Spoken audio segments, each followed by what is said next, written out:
నమస్కారం కిరణ్ టీవీ ప్రేక్షకులకి స్వాగతం. ప్రస్తుతం మనతో పాటు ఉన్నారు పిఠాపురం గురూజీ గారు. వారితో మాట్లాడేద్దాం.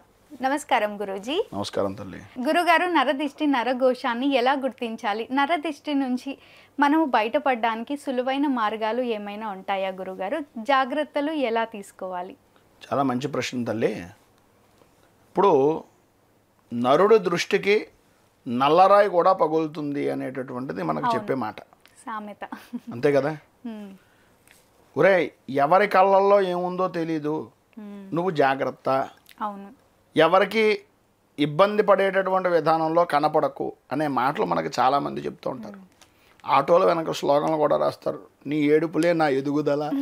ఇలాంటి మాటలు కూడా మనం చాలా చూస్తూ ఉంటాం కదా గురుగారు, ఏడుపులే ఎదుగుదల అని. అంతే, అలా అనుకుంటే ఇప్పుడు మొక్క ఎదగాలంటే నీళ్ళు కావాలి.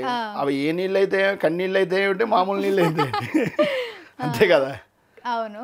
ఇప్పుడు ఎప్పుడైనా సరే దృష్టి అనేటటువంటిది మంచి ఉంటుంది, చెడు ఉంటుంది. అవును. దీన్ని చూసే దృక్పథం కింద కూడా చెప్పుకోవచ్చు. ఒక మనిషిని నెగిటివ్గా చూస్తే నెగిటివ్గా కనిపిస్తుంది. ఇప్పుడు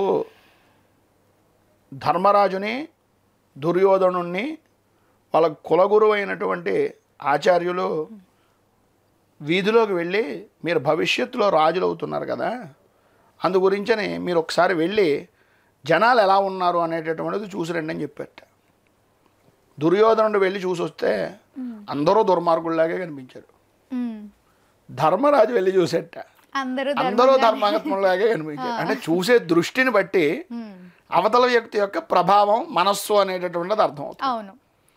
ఇప్పుడు ఈ దృష్టి దోషం, నరఘోష అనేటటువంటిది ఎలా ఉంటుంది అంటే కనుక,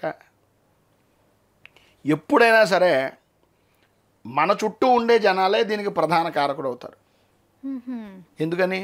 మనకు తెలియని వాడి గురించి పెద్దగా పట్టించుకోరు ఎవడను.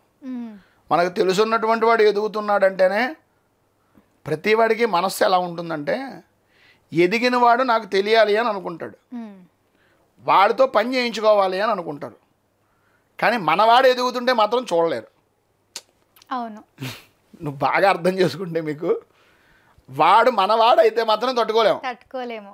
ఎదుటివాడు ఎవడైనా అయితే మనకి వాడితో పని ఉంటుంది కనుక మనం పని చేయించుకోగలుగుతాం. ఆ చేయించుకోవాలని కుతూహలం ఉంటుంది, నాకు తెలిస్తే బాగుంటుంది అని ఆశ ఉంటుంది, ఆ సంతోషంలే వాడితో ఏమైనా పని అనే అభిప్రాయం ఉంటుంది. కానీ మనవాడు అనేవాడు ఎదుగుతున్నాడు అనుకో, వీడు నా ఎదురుగుండా సైకిల్ తొక్కేవాడు, ఇప్పుడు కారులో తిరుగుతున్నాడు, వీడు నా ఎదురుగుండా పని చేసేవాడు, ఇప్పుడు ఈ స్థాయికి వెళ్ళిపోయాడు. ఈ రకమైనటువంటి ఈర్ష్య, అసూయ తెలియని వాడికి వస్తుందంటారా? మన చుట్టూ ఉన్న వాళ్ళకే వస్తుంది, మన అనుకునే వాడికే ఎక్కువగా వస్తుంది, అంతే కదా? ఎందుకని? మన ఆను పాను వాడికి మాత్రమే తెలుసు, మనతో పాటు ఉన్నాడు కనుక. మేమిద్దరం చిన్నతనంలో గోలిక్కాయలు ఆడుకునే వాళ్ళం అండి. ఇప్పుడంటే అతను ఏదో ఎదిగేయాడు, కానీ నాతో పాటు సరదాగా గోటిక్కాయలు ఆడుకునేటటువంటి వ్యక్తులు అని ఎంతోమందిని చెప్తారు. ఈ దృష్టి దోషం అనేటటువంటిది ఆ రకంగా ప్రారంభమై చిలవల పొలవలుగా ఎదుగుతుంది. ప్రధానంగా ఈ దృష్టి దోషం తగిలింది, ఈ నరఘోష అనేటటువంటిది పెరిగింది అనేటటువంటిది మనం ఎలా గుర్తించగలుగుతామంటే, నిద్దట్లో ఉలికిపడి లేస్తూ ఉంటాం, ఎవరో తట్టి లేపినట్టుగా.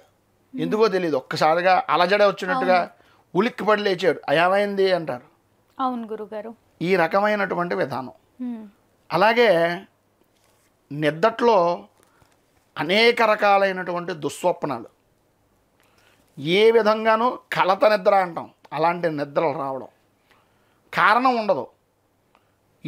ఇంట్లో ఉండేటటువంటి అప్పటిదాకా ఆనందంగా గడిపినటువంటి క్షణాల్లో ఆ క్షణానికి ఆ క్షణం గొడవలు వచ్చేయడం. అవును.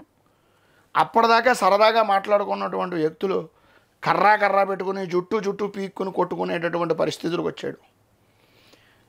నడుస్తూ ఆనందంగా అప్పటిదాకా ఎదుగుతున్నటువంటి చెట్లు ఎండిపోతూ ఉండడం, ఇంట్లో ఉండేటటువంటి వాతావరణం అంతా కూడా బయటికి వెడితే చల్లగా ప్రశాంతంగా ఉంది అనుకుని ఇంటికి వచ్చేటప్పటికి ఓరు బాబా ఎప్పుడు బయటికి వెళ్ళిపోదాం అనే అభిప్రాయం మనస్సుకు కలగడం, ఇవన్నీ నరఘోషకి నిదర్శనాలుగా చెప్పుకోవచ్చు. ఆ ఇంట్లో నరదిష్టి ఉంది అని అనుమానం లేకుండా.